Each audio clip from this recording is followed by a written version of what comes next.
Buckingham canal కు పూర్వ వైభవం రాబోతోందా?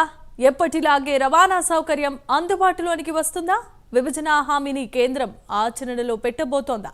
దీనిపై కూటమి సర్కార్ ఏమంటోంది? బకింగ్హామ్ కెనాల్ కు ఎలాంటి చరిత్ర ఉంది? ఆ పేరు రావటానికి అసలు కారణాలేంటి? ఓ వెలిగిన కెనాల్ ఎందుకు మరుగున పడిపోయింది? తీరంలో కబ్జాదారులపై చర్యలు ఉండబోతున్నాయా?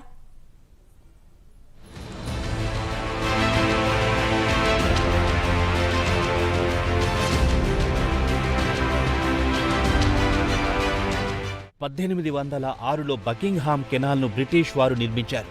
420 కిలోమీటర్ల పొడవున 100 మీటర్ల వెడల్పున కృష్ణా జిల్లా నుంచి తమిళనాడులోని విల్లుపురం జిల్లా వరకుంది. చెన్నై దగ్గర బకింగ్హామ్ కెనాల్ సముద్ర కాల్వకు అనుసంధానంగా ఉంది. అక్కడి నుండి నేరుగా నౌకాశ్రయానికి వెళ్తుంది. దక్షిణ భారతదేశంలోని కోరామండల్ తీరం వెంట ప్రయాణించే నావిక యోగ్యంగా ఉప్పునీటి కాల్వను అందుబాటులోకి తీసుకొచ్చారు. అప్పుడు ఈ కాల్వ ప్రధాన జల రవాణా మార్గంగా అభివృద్ధి చెందింది.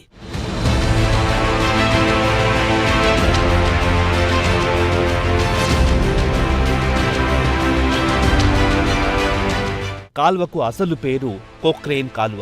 1852లో పులికాట్ నుంచి దుగ్గరాజపట్నం వరకు కాల్వ పొడిగింపు చేపట్టారు. ఆ సమయంలో ఈస్ట్ కోస్ట్ కాల్వగా మార్చారు. 1880లో అప్పటి మద్రాస్ ప్రెసిడెన్సీ సర్కార్ క్షేత్రస్థాయిలో పర్యటించి బకింగ్హామ్ కాల్వ నిర్మాణం దశల వారీగా జరిగింది. 1801లో నిర్మాణాన్ని మద్రాస్ ప్రెసిడెన్సీ చేపట్టింది. ఆ పనులను ఓ ప్రైవేట్ కంపెనీకి అప్పగించారు. హీసేక్ బాసెల్ నిర్మాణ బాధ్యతలు స్వీకరించింది. మద్రాస్ నుంచి ఎన్నూరు వరకు 11 కిలోమీటర్లు నిర్మించారు. 1802లో బాధ్యతలు స్వీకరించిన కొక్రేన్ 1806లో 11 కిలోమీటర్లు నిర్మాణం పూర్తి చేశారు. ఈ క్రమంలోనే కాల్వకు కొక్రేన్ కెనాల్ గా మార్చారు. ఆ తర్వాత ఎన్నూరు నుంచి పులికాట్ వరకు 25 కిలోమీటర్ల నిర్మాణం చేపట్టారు. 1887లో కాల్వ పూర్తి స్థాయి అందుబాటులోకి వచ్చింది. అప్పటి గవర్నర్ బకింగ్హామ్ పేరిట కాల్వ ప్రాచుర్యం పొందింది.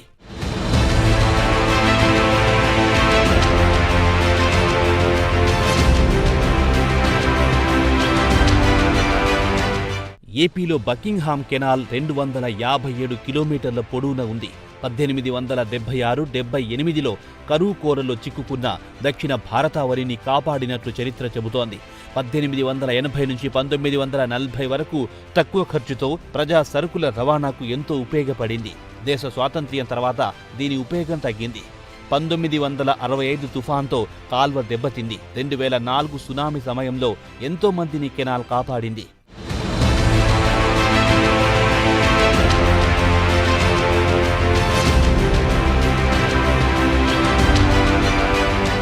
కాలం గడిచే కొద్దీ ఈ కాల్వ మూలన పడింది. బ్రిటిష్ హయాంలో ఓ వెలిగిన కెనాల్ పనికి రాకుండా పోయింది. ఇదే సమయంలో భూ కబ్జాదారులు రెచ్చిపోయారు. అందిన కాడికి తీరం కాల్వను కబ్జా చేసి సాగు చేసుకుంటున్నారు. రాష్ట్ర విభజన సమయంలో కాలువకు పూర్వ వైభవం తీసుకొస్తామని కేంద్రం హామీ ఇచ్చింది. ఇప్పటికైనా ఆ హామీని ఆచరణలో పెట్టాలని తీరం వాసులు కోరుకుంటున్నారు.